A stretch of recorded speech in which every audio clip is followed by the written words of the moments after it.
There is sound now. Welcome everybody. Welcome to your One Book Show on this Friday. I don't know what it is about the One Book Show that we always have audio problems. It has something to do with the fact, and it looks like wait. Now same thing is happening here.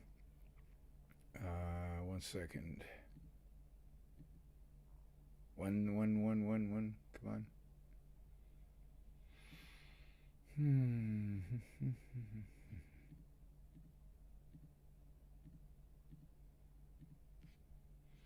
All right, we're going to give up on that. All right. Again, welcome to your One Book Show. It seems like I always am having technical problems on the road. The equipment is just. Oh, I see video is paused now. I have no idea why video is pausing. All right. Pictures paused. You may want to cycle your computer, then restart. I don't want to have to cycle the computer. Let's just see what we can do here. Let's just try this.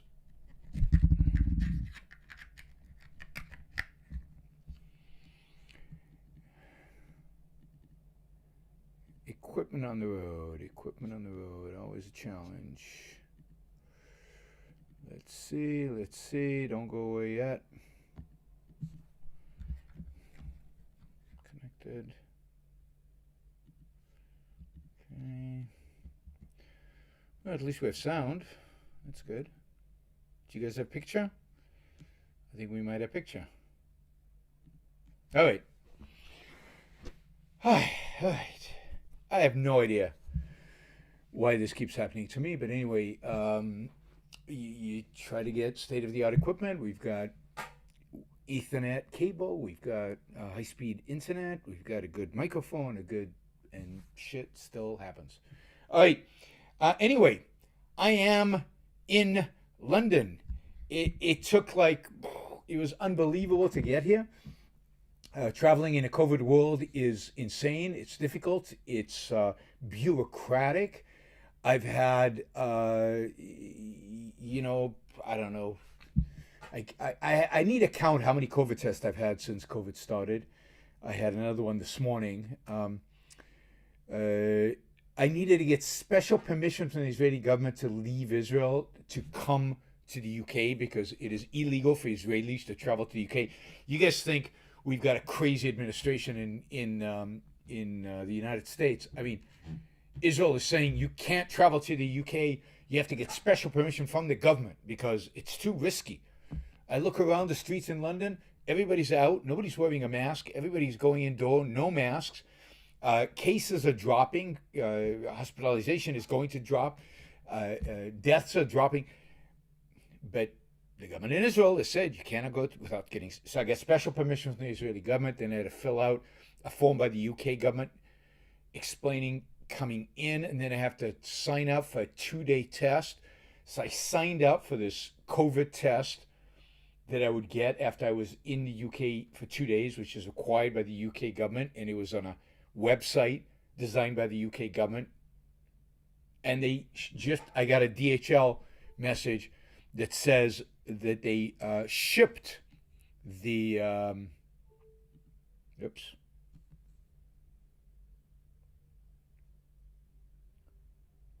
that they shipped the, whoops, you lost video again?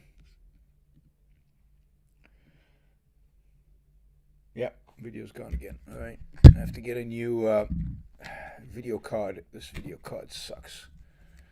It heats up, I think, and it doesn't work properly. Anyway, we'll get to the video in a minute, but we can keep talking. There's no need for a video, really. And there we go. Oh, I see what was happening. You were capturing the video over there. All right. We'll have to see what happens. This is still working, but this is probably okay. 1 second.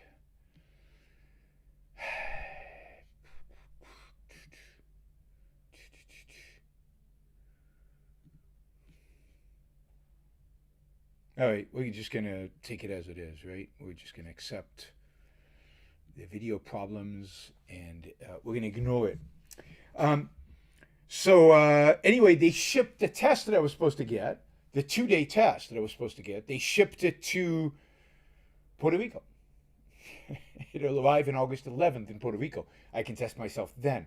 The whole point was to test me while I was in London. Anyway, it's BS. Then I went to get another COVID test today so that I could get into the United States on Sunday because I'm going back home finally. Bottom line is, it's still a disaster to travel.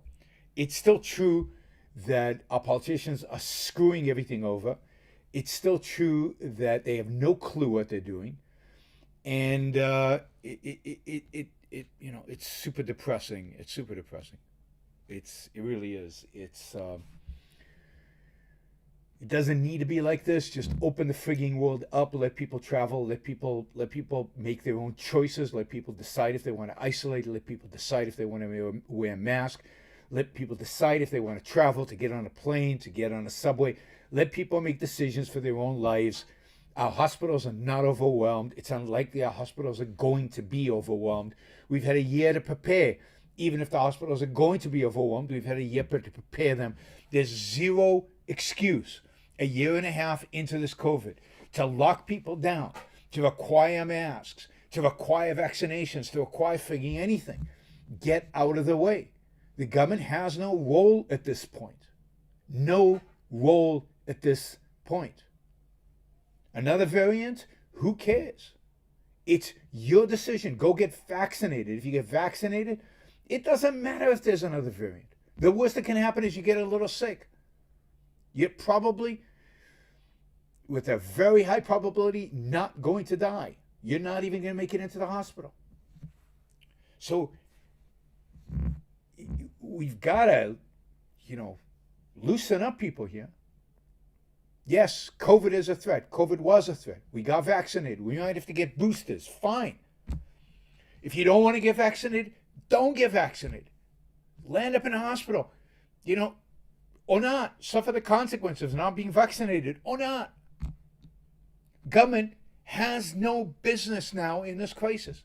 We don't have a situation where people are being threatened with dying in the streets, or hospitals are overwhelmed, or anything like that. All of that has been taken off the table with the vaccines and with the fact that so many people have already had it.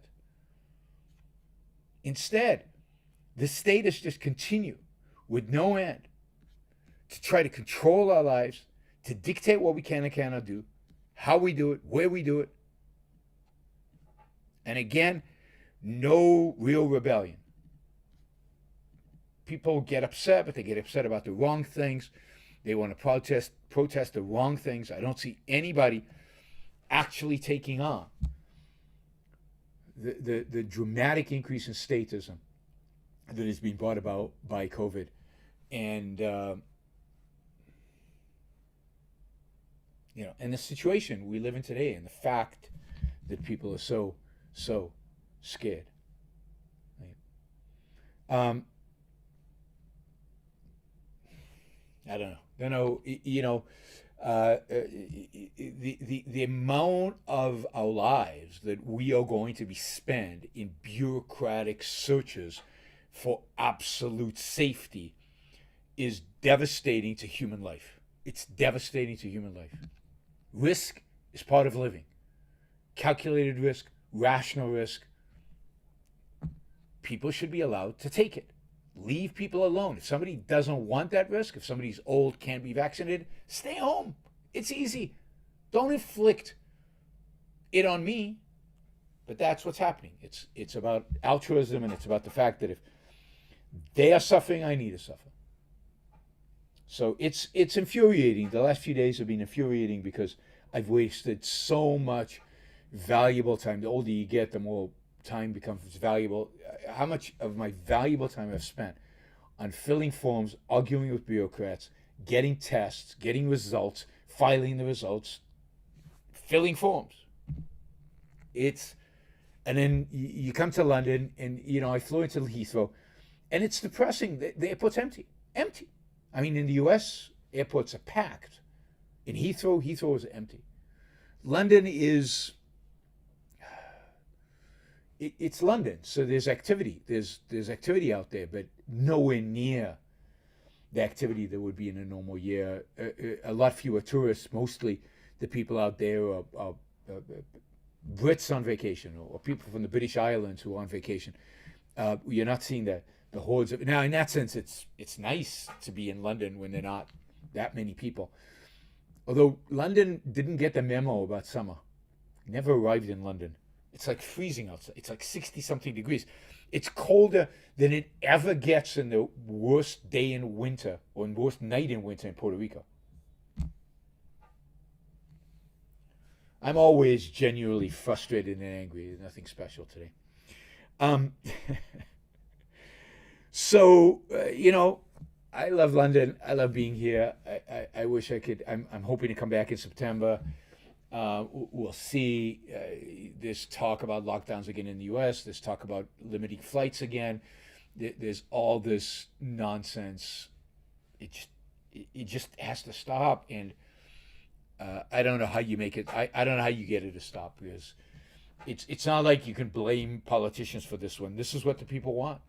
Lockdowns are popular. Travel bans are popular. Travel restrictions are popular. And it's just one big waste of my life and my time. So yes, I'm hoping to be back in England in September. Of course, just to let everybody know, there is an event tomorrow that I'll be participating in London. So if you're in London, or if you're in Cambridge, or if you're in Oxford, or if you're anywhere in the British Isle and you can hop on over, please come. It'll be fun. It'll be fun to do a live event. It'll be fun to have a live audience. I'm worried that not a lot of people are going to come because I think people are still wary about going out during COVID, but to hell with that, right?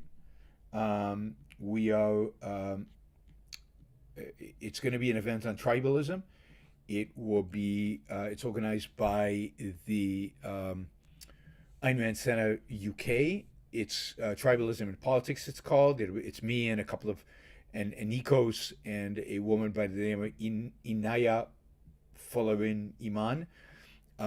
It should be really interesting. We've got a bunch of people coming. It's tomorrow, 3 p.m. London time at the David Game College. I've already put the link in the chat, but I'll put the link in the chat again. It will be great. It would be great to have you there. I know there are probably a bunch of Brits right now. Come on over. If you're in Britain, if you're anywhere in the area, get on a train. Come on over. Let's hang out. It'll be fun to actually engage with other human beings and talk about ideas. And I'll sign your books or whatever. Just show up. The other thing, for those of you who live in the UK, I will be doing a TV show in a little while. It's now 8:15 p.m. in the UK. I supposedly go on at 11 p.m. on a talk show. Mike Dolan. They say it's a 15-20 minute interview, so it should be fun. Hopefully you guys can tune in, support the show. Hopefully you'll also give us some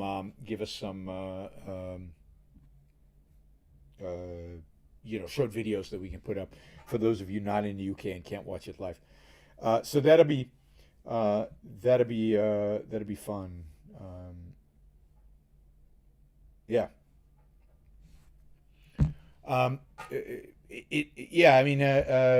KL says he's in Serbia.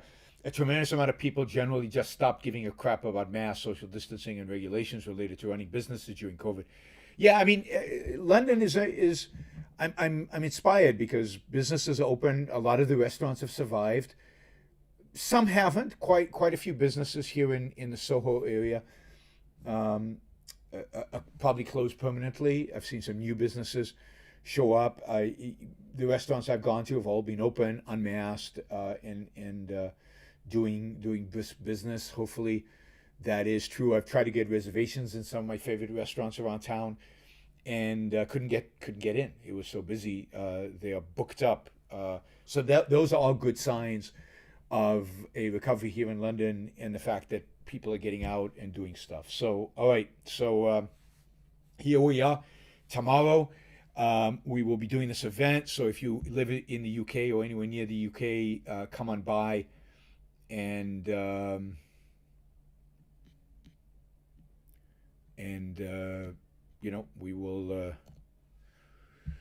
we will see you. We will see you tomorrow. Again, it'll be nice. It'll be fun to be face to face.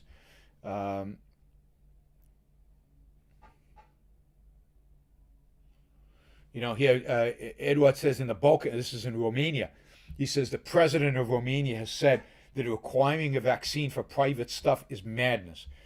It looks like the Balkans are saner than some people in the United States and in the West. I mean, it's amazing. So yes, please watch the show tonight, 11 p.m. on GW News, and don't forget that's tonight, and don't forget to do it. Let's see.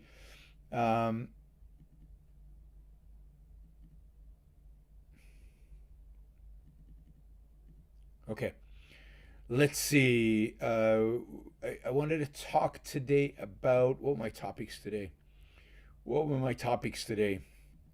Yes, China and the FDA, two pretty statist organizations.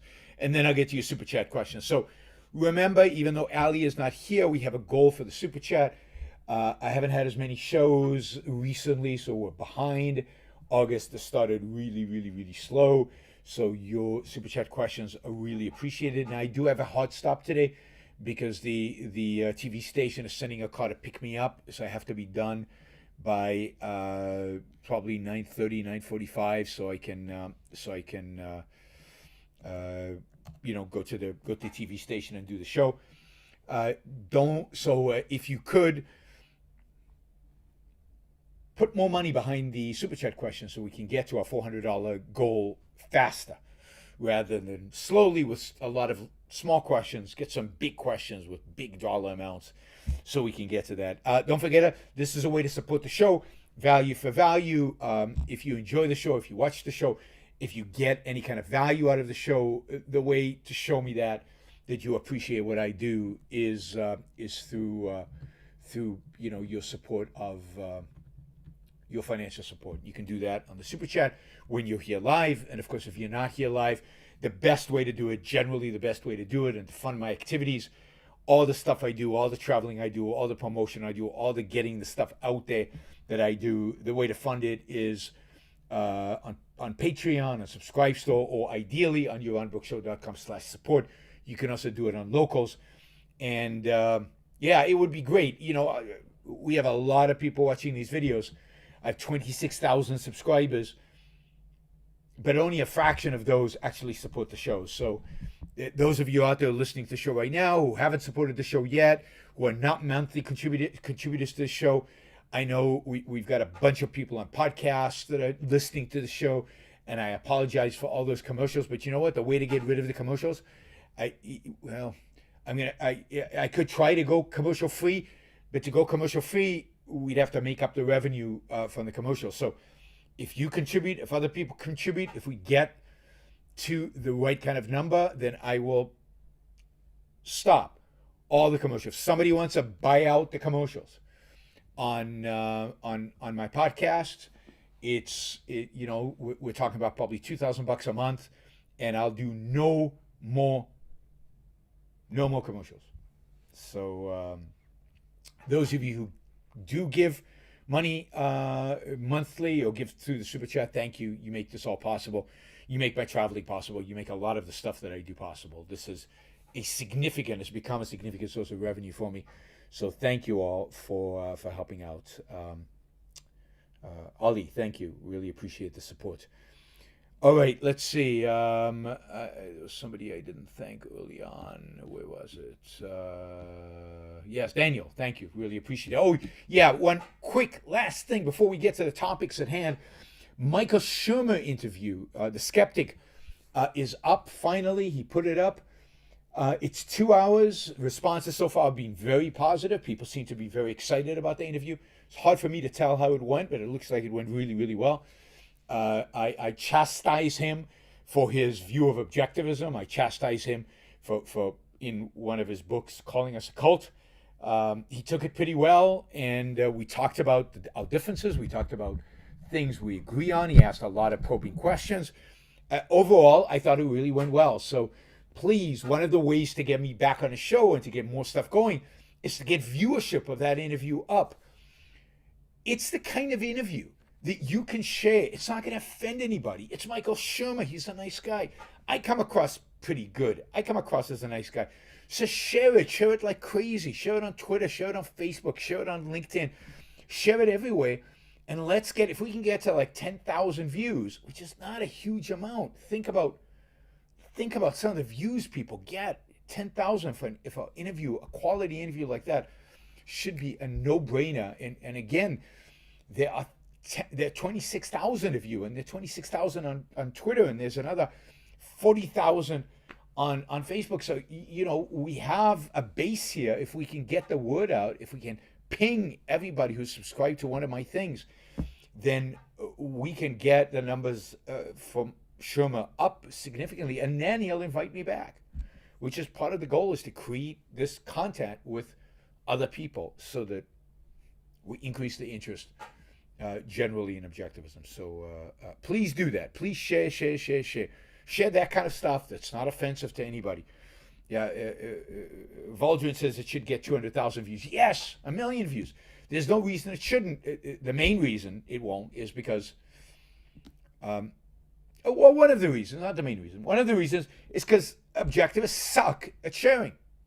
You know, I give all these talks about the evil of sharing, except when it comes to social media.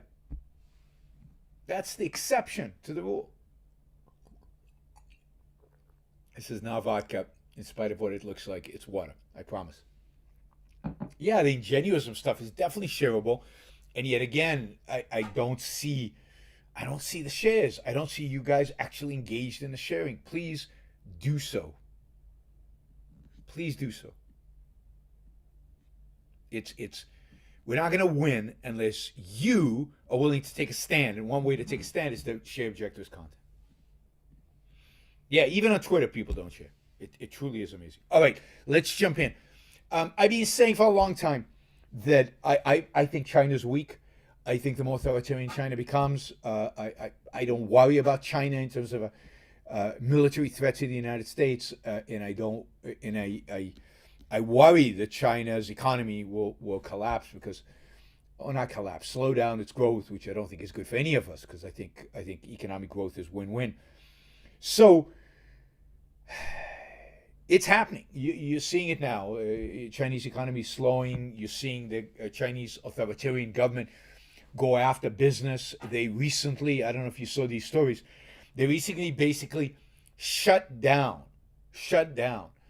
all private education, online private education companies, or some private education companies. It was not clear, but they massive effort to try to bring as much education as possible under state control. I have to talk to Matt Bateman, who I think they were running some schools in China, to see how this has affected them.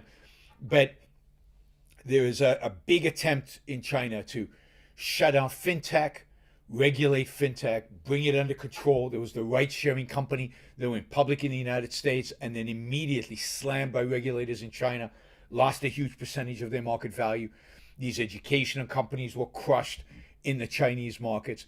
Generally, the Chinese financial markets, technology stocks are down a lot because of the fear of state intervention. This is exactly what you'd expect. Above and beyond that, there's a lot of articles now, particularly in places like The Economist and the Financial Times, that cover international stuff more than U.S. newspapers do, of rising bankruptcies in China, particularly among state-run enterprises, particularly among investment funds of government entities, local cities, and provinces. Maybe all this building boom that governments all over China engaged in order to beef up GDP, but took on massive amounts of debt to do it. Maybe the day of reckoning is coming. What is interesting and what is positive about the Chinese economy is that the Chinese government is allowing the bankruptcies to happen. Whereas the Japanese government in the 90s never allowed bankruptcies to actually happen. The Chinese government is allowing these, we think, is going to allow these bankruptcies to happen. That'll be a real test. If they allow the bankruptcies to happen, then the Chinese economy could bounce back. It could restructure itself through bankruptcy. It could come back, quite strong, and that would be good for China. It'd be good for, I think, the rest of the world if the Chinese economy is a strong economy. But it's but at the same time, if they're clamping down and regulating and controlling, at the end of the day, authoritarianism doesn't lead to economic success, period. And the more authoritarian they become, the less economic success they're going to have. And I don't worry about China as a consequence. They might go to war in order to distract their own population from the economic challenges they have at home, but that bodes badly for China long term. The whole thing is everybody exaggerates the problems in China, but this notion that state-run enterprises are going bankrupt is very good, and again, it will continue to show that what drove the Chinese economy is not the success of central planning and state-run enterprise. What drove the Chinese economy, economic success, that amazing Chinese economic success, was the private sector, to the extent that they allowed for it.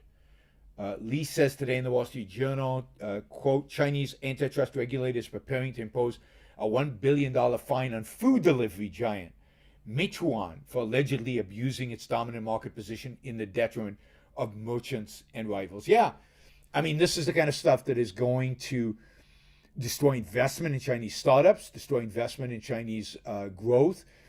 Chinese companies are going to try to get out of China quickly to get away from the evil regulators. Now, note that I'm saying all this about the Chinese regulators, but you could apply the same thing about American regulators who are ready to go after Facebook and ready to go after Apple and Microsoft and Google and of course, more than anybody, Amazon.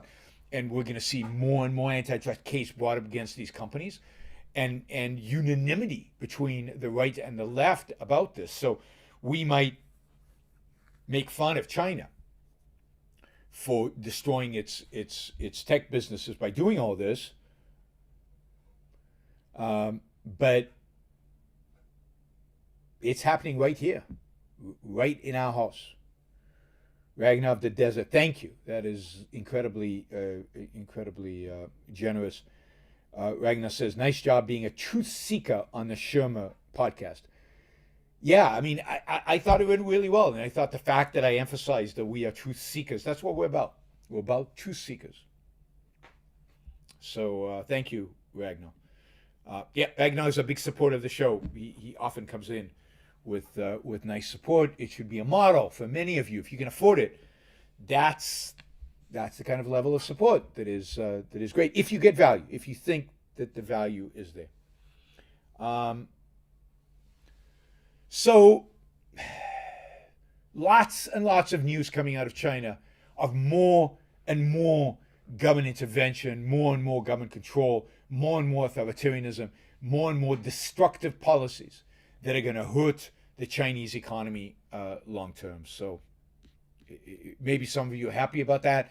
If you want to see China crash economically, but that is the reality. And that's why I have never been worried about Chinese power, because I just don't think they have the capability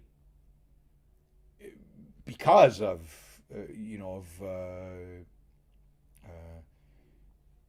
because of their central planning, because of their authoritarianism, to challenge the United States in any significant way, both for economic leadership and certainly not militarily. All right, let's see.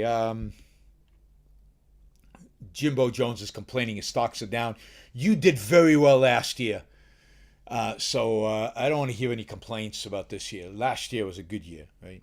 For stocks anyway. I don't know about Jimbo's stocks. Let's see. All right, I wanted to talk about the FDA. I've talked a lot about the FDA over COVID, but there was an excellent article. Let me just find it. Where is it? I know I saved it. Here it is. All right. This is an excellent article by somebody I've recommended to you before, Scott Alexander. I highly recommend you subscribe to his Substack, Astral Codex 10. Astral Codex 10, or just look up Scott Alexander. He's very insightful. He's a psychiatrist in Silicon Valley. He writes about all kinds of topics. Half the time, you'll completely disagree with him and hate him, and half the time, he's brilliant. It's worth it to subscribe for the half time that he's really good. Anyway, he's done an article this last week, which I thought was just perfect. Almost perfect. It was like almost there. Unfortunately, on economic issues, is kind of a little left of center, which doesn't allow him to go all the way with the logic that he was getting to the right point about the FDA. Almost got there and couldn't quite make it. Anyway, give you a little bit of background. The FDA has approved a drug, an Alzheimer's drug. It's called, I can't pronounce it, Aduhelm. It's approved as Aduhelm drug. Now, the drug, assumes that Alzheimer's is caused by something called amyloid plaques that form in the brain as you get older. Now, this theory of amyloid plaques causing Alzheimer's is very controversial and probably untrue. And this drug targets the plaque and supposedly destroys this plaque that's forming in the brain. But the relationship between that and curing or preventing or slowing down Alzheimer is very, very tenuous.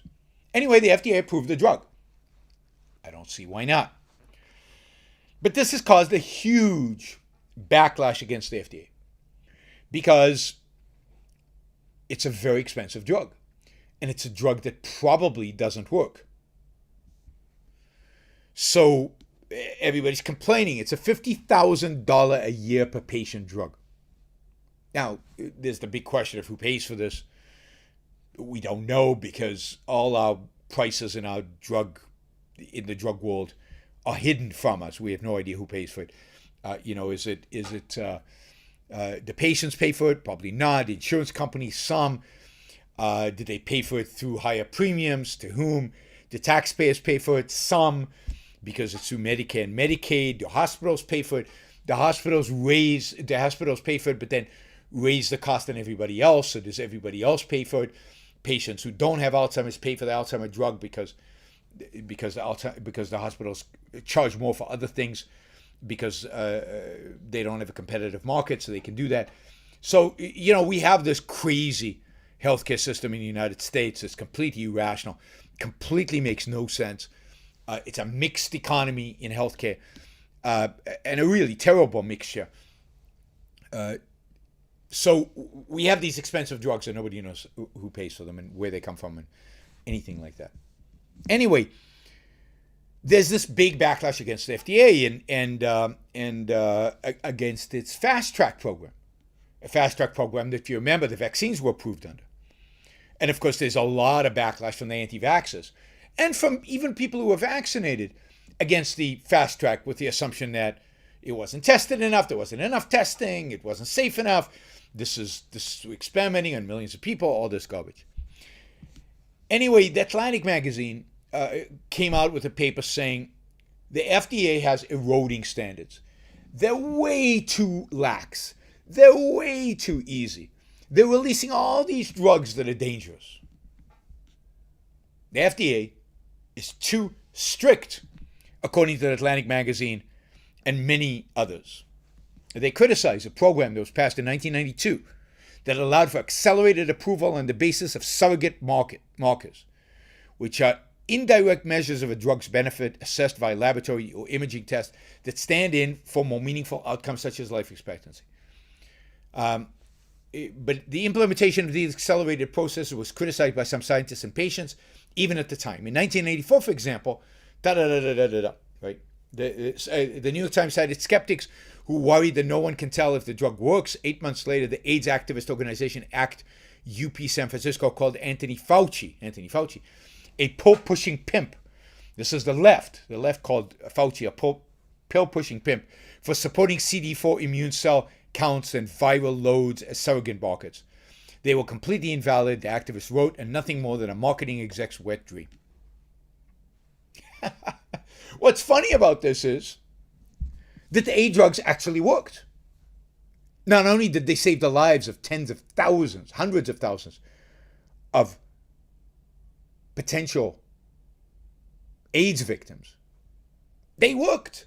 They made it possible for people who have AIDS to continue living a normal life. It's, so yes, this thing was criticized, but hey, it worked. And Atlantic magazine admits that it worked.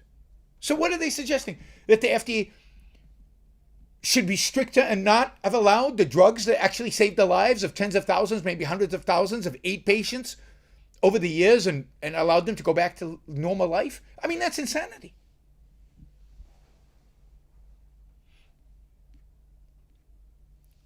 They save, according to this article, actually, AIDS drugs save tens of thousands of lives annually if you look at the world as a whole. If they had not expedited the drug review for those drugs, tens of thousands of people all over the world would be dead.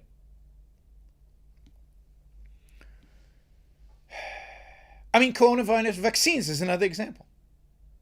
These were expedited. I think they've saved the lives of thousands, tens of thousands, I don't know. Ultimately, on a global scale, probably hundreds of thousands, millions, tens of millions, hard to tell. A lot of people. And yet, this Atlantic magazine article says, no, we shouldn't have expedited reviews. And you're seeing this on the right as well. People are suspicious. Don't trust the drug companies. Don't trust the FDA. Don't trust anybody.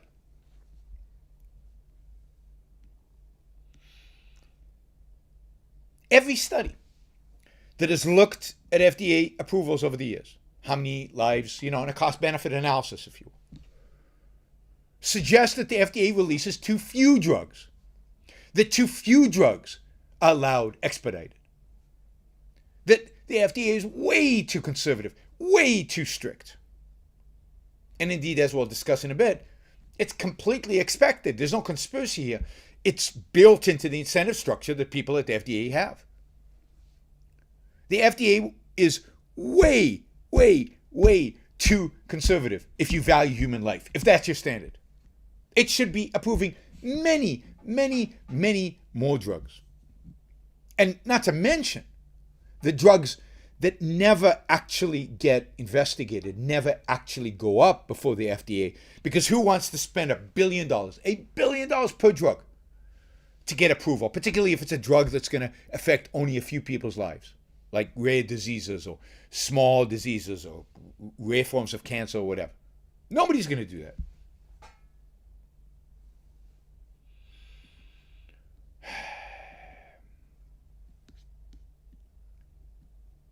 Yet people complain that the FDA is not conservative enough. So let's look at coronavirus, at COVID. Let's look at the FDA's track record with coronavirus. Now, I'm going to read you from the article by Scott Alexander because he says everything that I've been saying for 16, 18 months. It's as if he listened to my show. I don't think he does. But it's just that these facts are just there. Anybody can attain them. Anybody can attain them. And rational people are slowly starting to figure this out. And again, I've been saying this basically since April of last year. I'm going to read from Scott Alexander's piece. The countries that got through COVID the best, that is South Korea and Taiwan, controlled it through test and trace. This allowed them to scrap by with minimal lockdown and almost no deaths. But it only worked because they started testing and tracing really quickly. Almost the moment they learned that the coronavirus existed, Could the US have done equally well? I think yes, he says. Me too. A bunch of laboratories, universities, and healthcare groups came up with COVID tests before the virus was even in the US and were 100% ready to deploy them. But when the US declared that the coronavirus was a, quote, public health emergency, the FDA announced that the emergency was so grave that they were banning all coronavirus testing so that nobody could take advantage of the emergency to deploy shoddy tests. It was such an emergency, no testing. Perhaps you might feel like this is exactly the opposite of what you should do during an emergency. This is a sure sign that you will never work for the FDA. This is Scott Alexander writing. The FDA supposedly had some plan in place to get non-shoddy coronavirus tests. For a while, this plan was to send your samples to the CDC in Atlanta. We'll allow it if and only they do it directly in their headquarters. But the CDC headquarters wasn't set up for large-scale testing, and the turnaround time to send samples to Atlanta meant that people had days to go around spreading the virus before results got back. After this proved inadequate, the FDA allowed various other things. They told labs that they would offer emergency approval for their kits, but placed such onerous requirements on getting the approval that almost no lab could achieve it. For example, you needed to prove you tested it against many different coronavirus samples. But it was so early in the pandemic that most people didn't have access to several different versions of the virus. Then they approved a CDC kit, which the CDC could send to places other than the headquarters. But this kit contained a defective component and returned positive every time. The defective component was easy to replace. But if you used your own copy like a cowboy, you replaced it, right? Then the test wouldn't be FDA approved anymore, and you could lose your license for administering it. The FDA did everything in their power to get us not to test. Early February, late January, February, March. I continue. A group called the Association of Public Health Laboratories literally begged the FDA to be allowed to deploy the COVID test they had sitting on the shelves ready to use. The head of the APHL went to the head of the FDA and begged him in what they described as an extraordinary and rare request to be allowed to test for coronavirus. The FDA head just wrote back saying that, quote, false diagnostic test results can lead to significant adverse public health consequences, unquote. Unbelievable. Is any head going to roll here? Is any investigation going to be done? Is anybody going to look into this? I mean, everybody was shouting that bankers' heads needed to roll after the financial crisis. What about CDC, FDA, Department of Health, President maybe? The incompetence of the administration when COVID started. Continuing. So everyone sat on the defective FDA-approved coronavirus tests and the excellent, high-quality, non-FDA-approved corona tests that were banned from using and didn't test anyone for coronavirus. Meanwhile, American citizens who had recently visited Wuhan and other COVID hotspots started falling sick and asking their doctors or health departments whether they had COVID. Since the FDA had essentially banned testing, those departments told their citizens that they couldn't help and they should just use their best judgment. Most of those people went out and interacted and spread the virus, and incidents started growing exponentially. By March 1, China was testing millions of people a week. South Korea tested 65,000 a week. And the US had done a grand total, March 1, 6-7 weeks after the Trump administration knew the coronavirus was out there and it was out. In March 1, the USA had done a grand total of 459 coronavirus tests. Again, South Korea 65,000, China millions. The pandemic in these three countries went pretty much how you would expect based on those numbers.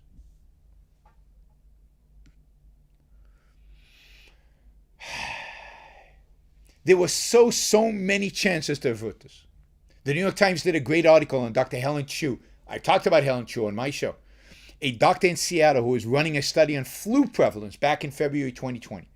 When nobody thought the coronavirus was in the US, she realized that she could test her flu samples for coronavirus. Did it, and sure enough discovered that COVID had reached the United States already. The FDA sprung into action, awarded her a medal for her initiative, and no, they shut her down because they hadn't approved her lab for coronavirus testing.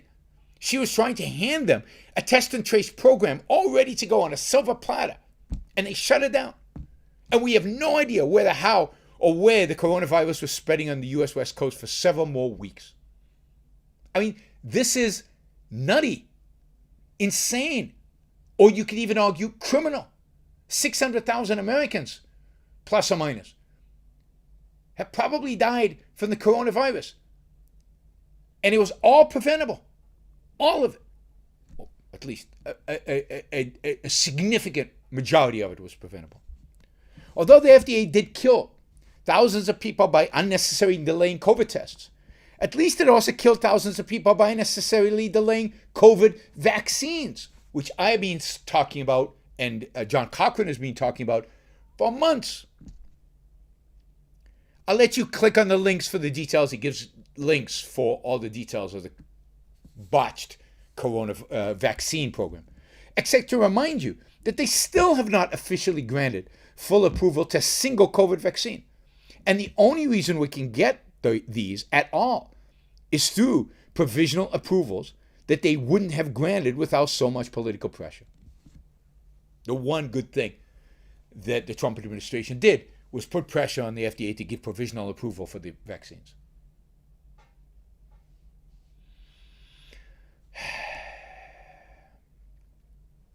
Now here's the kicker. I worry that people are going to come away from this with some conclusion like, wow, the FDA seems really unprepared to handle COVID. No, it's not that specific. Every single thing the FDA does is like this. This is Scott Alexander, left of center on economics. This is not some libertarian, some objectivist writing. Every single hour of every single day, the FDA does things exactly this stupid and destructive. And the only reason you never hear about the others is because they're about some disease with a name like Shomo's syndrome and a few hundred cases nationwide instead of something big and media-worthy like coronavirus. He says, I am a doctor, and sometimes I have to deal with Schmo's syndrome of the world. And every frigging time, there is some story about FDA doing something exactly this awful and counterproductive. And you could go on and on and on. I mean, he has another example of I have to read you this because this is so ridiculous. It's ridiculous. A while back, I learned about Cholestasis in infant short bowel syndrome, a rare condition with only a few hundred cases nationwide. Right. Babies cannot digest food effectively, but you can save their lives by using an IV line to direct nutrients directly into their veins. But you need to use the right nutrient fluid. The FDA approved one version of the nutrient fluid, but it caused some problems, especially liver damage. These are babies. Drawing on European research, some scientists suggested that a version with fish oil would cause less liver damage. But the fish oil version wasn't FDA approved. A bunch of babies kept getting liver damage, and everyone knew how to stop it. But if anyone did stop it, the FDA would take away their licenses and shut them down. Around 2010, Boston Children's Hospital found some loophole and let them add fish oil to their nutrient fluid on site. And infants with short bowel syndrome at that one hospital stopped getting liver damage, and the FDA grudgingly agreed to permit it, but banned them from distributing their formulation or letting it cross state lines. So for a while, if you wanted your baby to get a decent treatment for this condition, you had to have them spend their infancy in one specific hospital in Massachusetts. Around 2015, the FDA said that if your doctor applied for a special exemption, they would let you import the fish oil nutritional fluid from Europe. but you were only able to apply after your baby was getting liver disease, liver damage. And the FDA might just say no. Finally, in 2018, the FDA got around to approving the corrected nutritional fluid, and now babies with short bowel syndrome do fine. After 20 years of easily preventable state-mandated damage and death. And it's not just this and coronavirus. And this he puts in all bold. I cannot stress enough how typical this is of everything the FDA does all the time.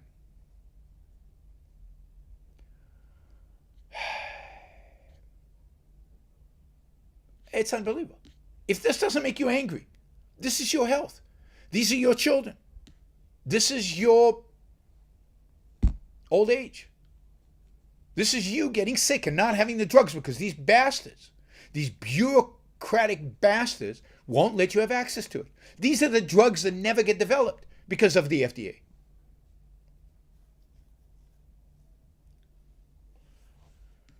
Now, Scott goes on to explain why this happens. And I've said this on the show many times. It's because of the incentive structure. And the incentive structure is simple. If the FDA approves a drug, then, and something goes wrong, the FDA gets reamed. They get, they might actually lose a job. There's huge press, huge involvement. Also, if the FDA approves a drug, insurance companies must fund the drug.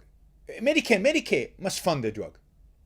So even if they approve drugs that are expensive but not very good, like the one on Alzheimer's, suddenly the cost of healthcare goes up because we have a system where once a drug is approved by the FDA, insurance companies have to by regulation, and Medicare and Medicaid have to pay for it, which is insanity. So he talks about, let's unbundle this. Unbundle all the things that the FDA is responsible for. So instead of FDA approving a drug, and it's legal for doctors to prescribe it, and it's mandatory for insurances to cover a drug, what about the FDA just saying it's legal for doctors to prescribe the drug, but insurance companies, it's up to you whether you're going to use it or not?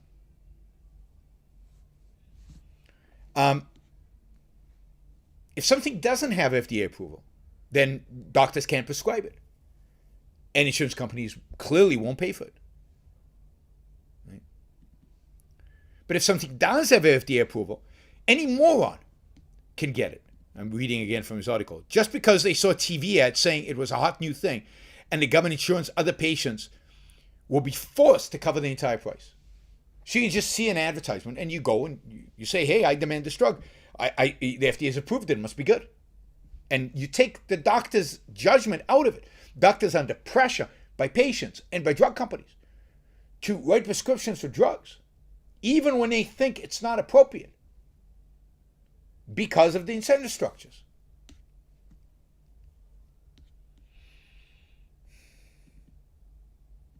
Right?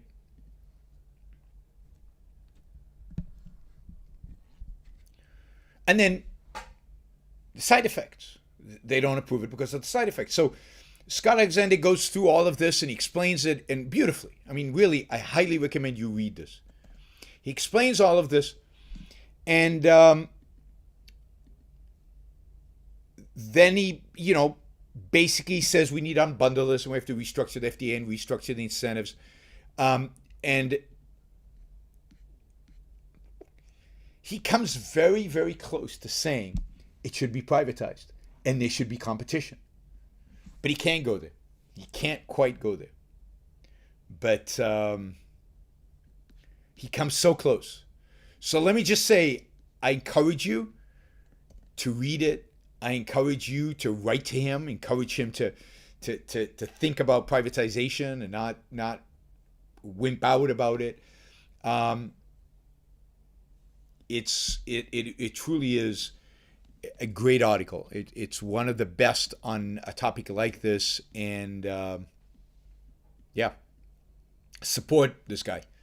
Astro Codex 10. That is Scott Alexander.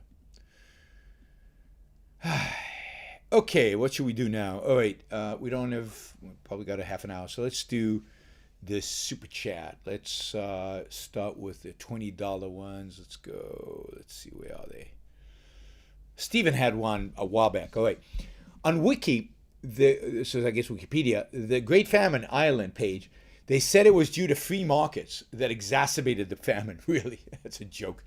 I tried to edit it to say that it was manifested and exacerbated due to not enough freedom, which is absolutely the case. The great famine in Ireland was caused by central planning by the Brits, which you could argue, constructed it on purpose, but it was clearly centrally planned. It was clearly trying to exclude the Irish from other industries, from an ability to produce other things, and force them into a position where all they could produce was potatoes and in agriculture, and basically forced them into the famine. It was purely a product of English central planning. Anyway, I tried to edit it and say there was manifestation, not enough freedom, and they deleted my edits. That's horrible. That's horrible. Particularly if you consider the Wikipedia was founded by Jimmy Wales, who's heavily influenced by Ayn Rand. You'd think that they'd be more open to at least different ideas and different suggestions. Okay, some more $20 questions. We're still, let's see, 1, 2, 3, 4. We're still probably halfway to our goal of in spite of the generosity of Ragnar of the Desert, we're probably still halfway from our $400 goal. So please feel free to ask some more questions and put some significant dollars behind them so we can make our goal. I'd really like to get to at least 400, if not more than that. We're way behind this month because I'll be doing so few shows. All right, where's the $20 question? Here we are. Brian says, I've been listening to The Cave and the Light. Good. I am too. I don't know why, but it's giving me a lot of peace of mind. Like finally being able to see a mountain you're climbing. Yeah, I think that's right. You finally see the essence of the conflict. You also see that it's ebbed and flowed over time, that what's happening today is not unusual. It's kind of part of history and part of the battle of ideas. What we're facing is just a continuation of a battle that started 2,500 years ago. It's also reassuring in the sense that Aristotle's ability to survive, even in the worst of times, good ideas survive, good ideas actually can thrive. What's unusual in the world we live in today is there's so much progress and so much Plato at the same time. That's unusual. But yeah, you get a big picture, and of course you get that from reading Leonard Peikoff and Ayn Rand. But I really like the book. Put aside whatever quibbles I might have with this or that. I think that the project is a great project, and he does a good job at it. Brian also says, I've also been rewatching the show House. Fantastic. And can you imagine if it's okay, some typos here that if it were realistic, and the rest I don't understand. But yeah, I mean, I loved House, particularly the first 2 seasons. After that, it gets too self-absorbed with his problems and his addictions. But the first 2 seasons were excellent epistemologically. His arguments against religion, his devotion to science. There was a lot to really like about the early episodes, the early seasons of House. So yes, I really enjoyed that show. It was very uplifting and very, very encouraging. Let's see, those of you who've joined late, let me just remind everybody, if you're in the UK, I will be doing a live event tomorrow. The live event is going to be, whoops, it's gone now. But in the chat, particularly early in the chat, I put the link, maybe somebody can post it, put the link to the event tomorrow. So I hope you can come. It'd be great if more people showed up. If we had a good turnout, it'd be great to have some face-to-face time and some face-to-face engagement. So I'd love to meet some of you who follow this online and maybe who I haven't met. I'd like to see some of the people I have met. I'd like to see you again. So please show up. It would be great if you came. Don't forget to like the show before you leave. Just click the like button. It helps with the algorithm. It helps get more exposure to the show to people kind of outside our circle.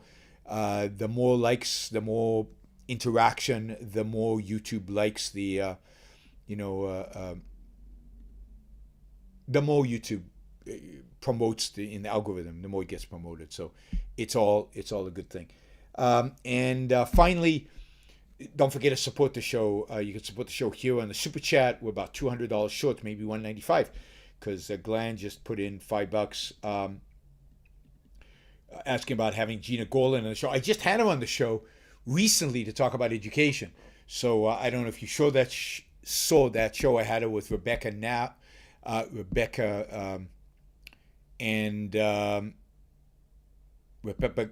Gurn, not Knapp. Gurn is her. Thank you, Stefan. I really appreciate that.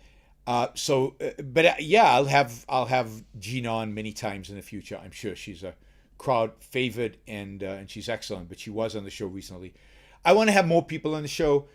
I don't know why I got away from doing interviews during COVID. I should have done more interviews during COVID, but we'll get back to that. Do interviews partially because not doing interviews is more financially rewarding. It turns out. All right, let's see. No more $20. Oh, Jeff has a $20 question. Kinda 20 Canadian. We'll count it. He says celebrating second jab on Moderna Day. Thanks for solid facts and persuasive reasoning. Appreciate it, Jeff, and I'm glad you managed to get that second jab. All right, let's see.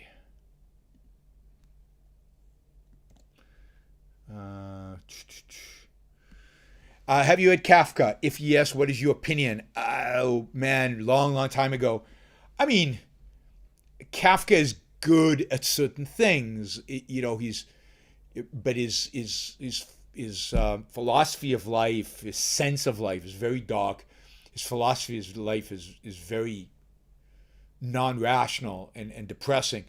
I saw Metamorphosis on stage where you turn into a cockroach. A man wakes up one morning and he's a cockroach.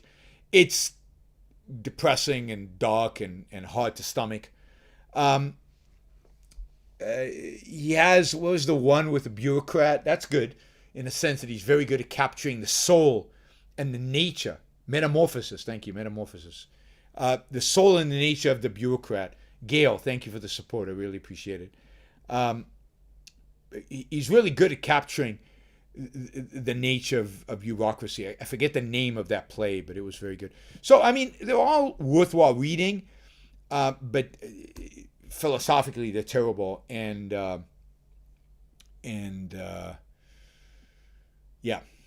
tough. They're tough reads.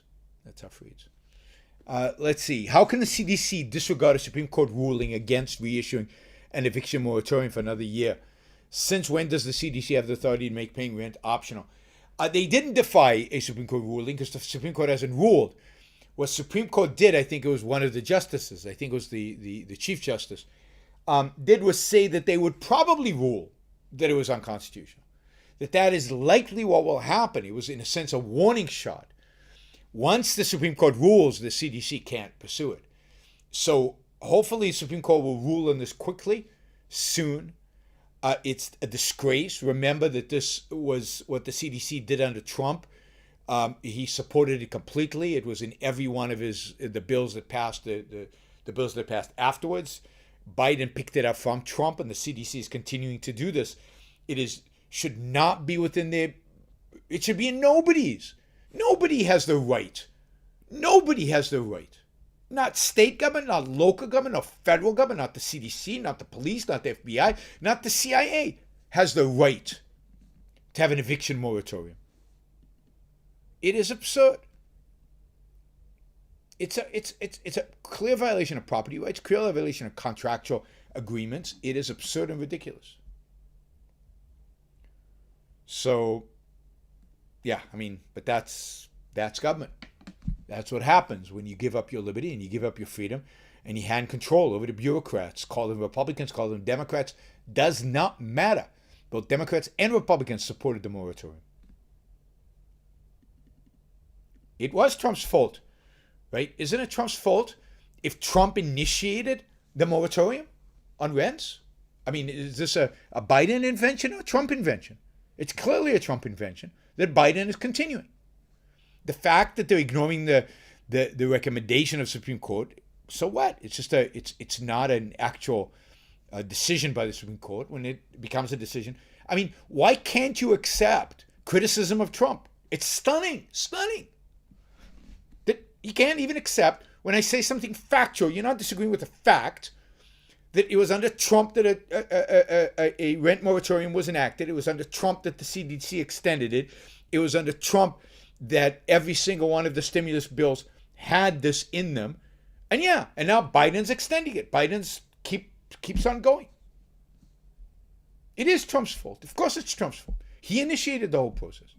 Would Biden have done it if Trump had not? Maybe. Then I would have gone all in on blaming Biden. Oh, they were trying to blame Trump for being heartless, so he wanted to throw them a bone. Give me a frigging blame. Stop this. The rationalization of everything bad that Trump did, you have to rationalize. This is so ridiculous. Really. Trump did bad stuff. Even his supporters should be able to admit that. The fact that you can't say Trump did bad stuff.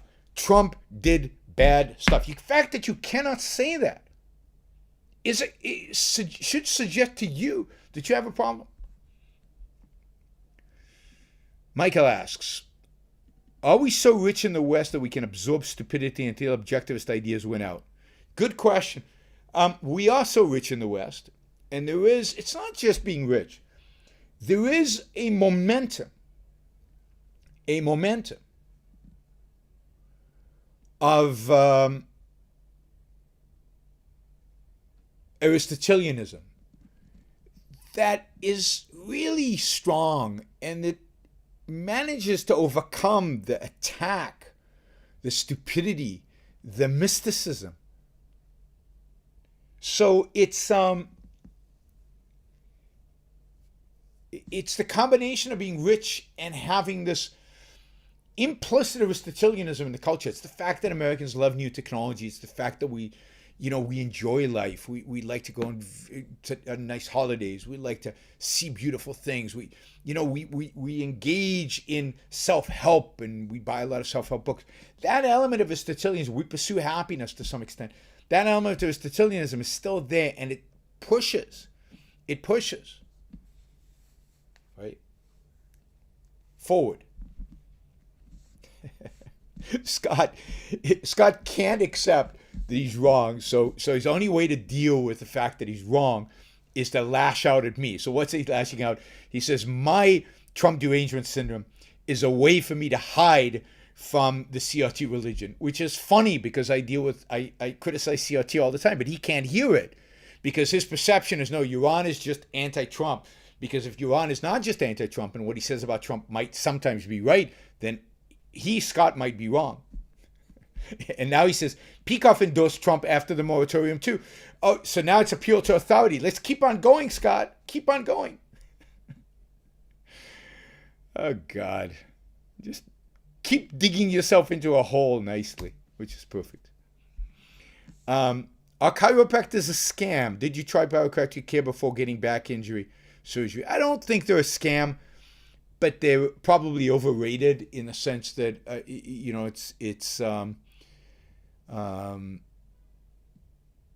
they probably oversell what they can do. They can probably do some stuff that's good, but they can probably oversell it. Phil asks, do you think there are any signs of a Jack Bogle on the Chinese horizon? I can see it in India, and yes, I know it's not the same. Remind me who Jack Bogle is, Phil, if you can, in the chat, and I'll answer the question. So I'm not sure who you're referring to.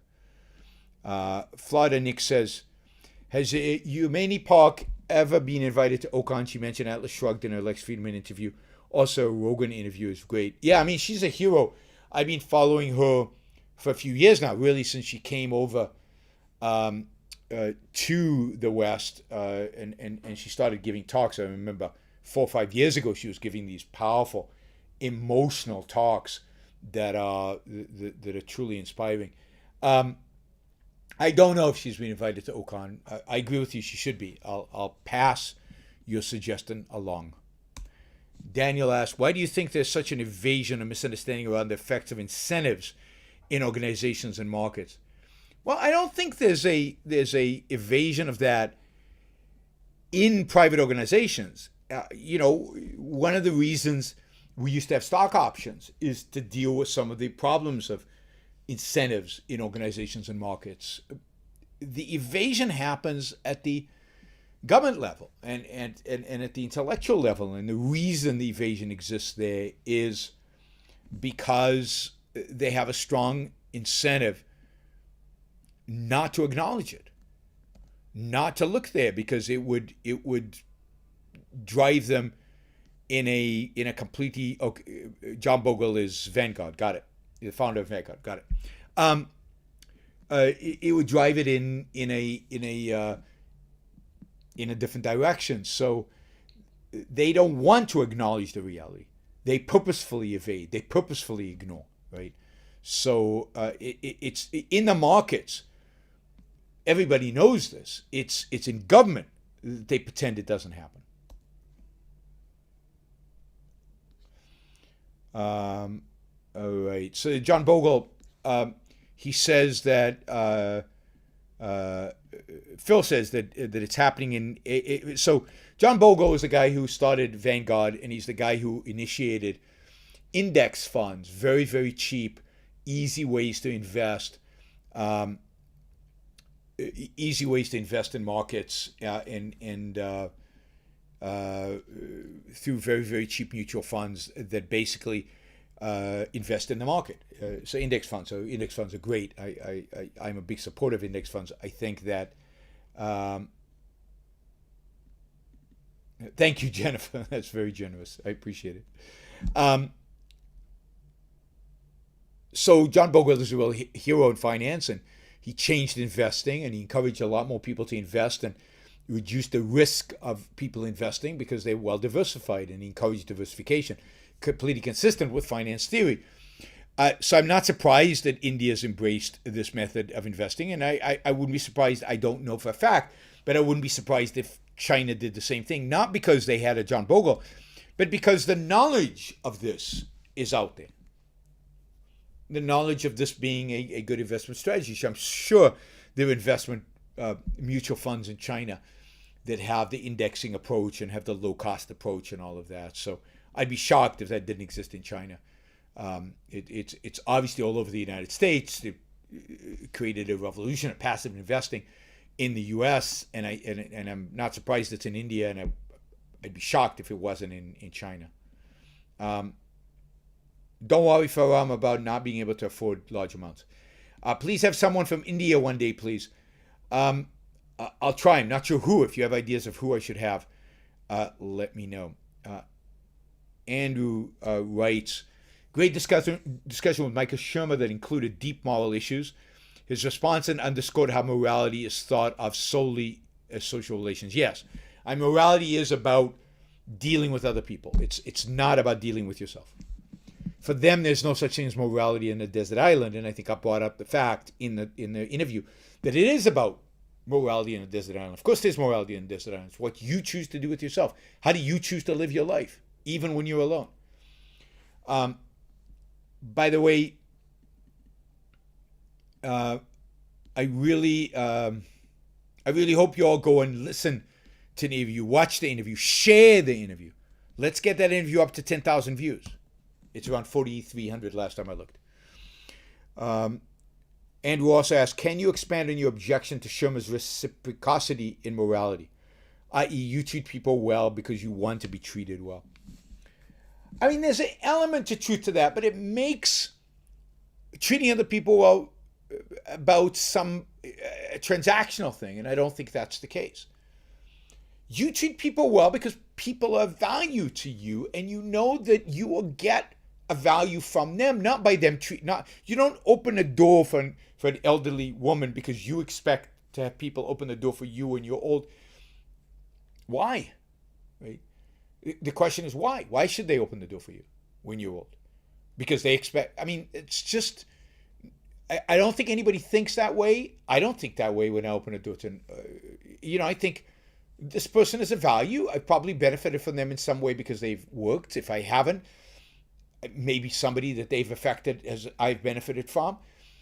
So there is this idea that human beings are a value to you, and therefore it's worth it to me to treat them with respect.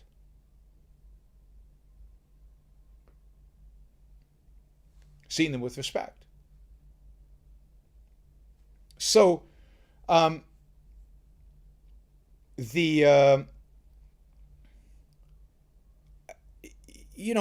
so I don't think it's just about reciprocity, although I'm sure reciprocity is part of the value. The main value is people are basically good.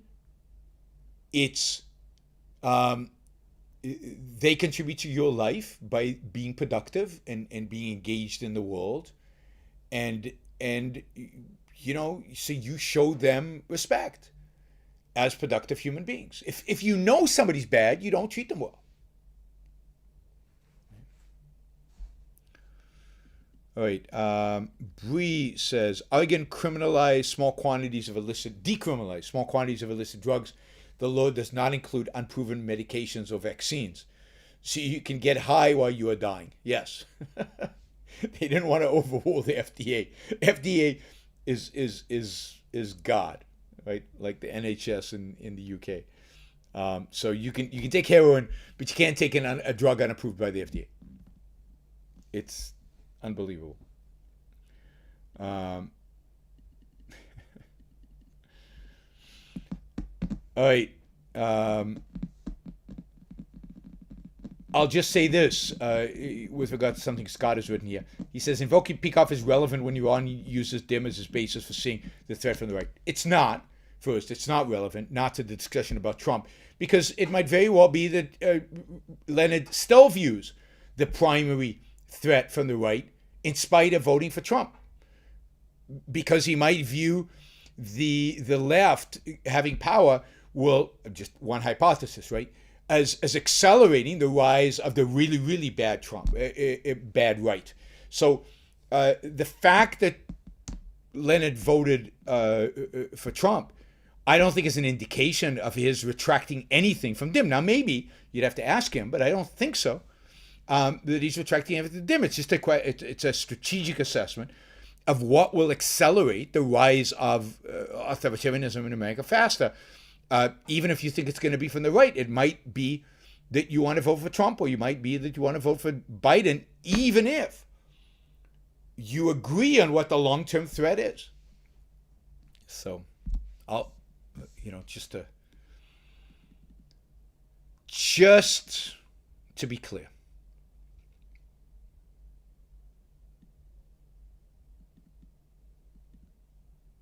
All right. Good. Thanks, everybody. I appreciate it. Thanks for the support on the Super Chat. Thanks for everybody who was there in the Super Chat. And I appreciate everybody's support. Scott, don't assume you know what Leonard Peikoff thinks. Just a suggestion. I mean, you probably will never find out, but don't assume you know what Leonard Peikoff thinks. And again, what difference does it make? You should be making your evaluation based on how you see reality in your mind. Don't stop appealing to authority, which is exactly what you're doing, in spite of your denial. But I will stop feeding the troll. Whoever told me not to feed the troll was right, Pat. Right. Okay, one more question. Have you heard of Mike Graham, who has a morning show on Talk Radio UK? His audience would be very open to ideas of Ayn Rand. I think I have heard of Mike Graham, and it would be great if I could get on. Maybe that can happen. Maybe that can happen in the future.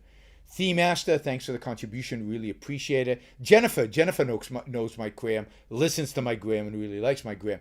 So she, I think, mentioned Mike Graham to me. So it's going to be, we'll try to get on a show one of my visits to the UK.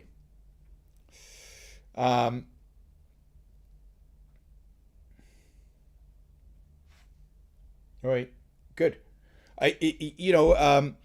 Thanks everybody. I really appreciate it. I met this guy who might be listening to the show, but I met this guy in Israel.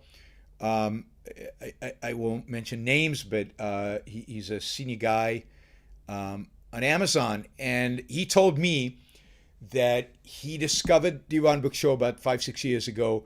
After he listened to a guy like Jordan Peterson and Ben Shapiro and stuff, and then he discovered me, and then from me he discovered Leonard Peikoff, and for Leonard Peikoff he discovered Ayn Rand, and that was a chain, and that made my month, because as you know, that's my goal. If I can, whatever happens, if you can go from me to Leonard to Ayn, that's all I'm asking for. So I was really, really excited to hear that, and we had a great conversation. He's a really good guy. So don't forget to support the show. Leonard Peikoff did do a talk on operettas.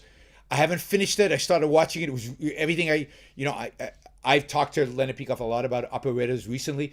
So it's fantastic. You should all watch it. It's on the Ayn Rand Institute YouTube channel. Leonard says it's his last talk he's ever going to give, but it was fantastic. Go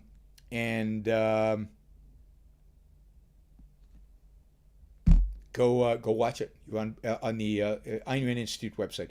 Thank you, Willem, for the support. Thank you, Jeff, for the support. And don't forget to come to the event tomorrow. Ayn Rand Center UK. Ayn Rand Center UK. Somebody went from Ayn Rand to Yaron to Leonard. That's Theme Master. That's good too. As long as you get to Ayn Rand and Leonard, I'm happy. So don't forget, if you're in the UK, to come to the event tomorrow, hosted by Ayn Rand Center UK. You can find information if you just Google Ayn Rand Center UK Meetup. It's going to be tomorrow, 3 p.m. in London. It would be great if we had a significant audience. It would be great to see you guys. It would be great to post-COVID or midst of COVID to interact, no masks, and it'll be a lot of fun. All right, we're going to be talking about tribalism. Thanks, everybody. I might do a show tomorrow night. We will see. It depends on how the timing goes. Might do a show tomorrow night. Tonight, I'm on Mike Dolan's show at 11 p.m. UK time. GW News, GWN, which is the new, I guess, kind of right of center counter to the BBC News channel in the UK. So that'll be at 11 p.m. on GWN, Mike Dolan's show. See you tomorrow. The event tomorrow is at 3 p.m. London time. And I will be hopefully doing a show tomorrow at some point. Not sure exactly when. But if not, I'll see you back when I get to Puerto Rico. Bye, everybody. Have a great weekend. It's Friday night. Have a great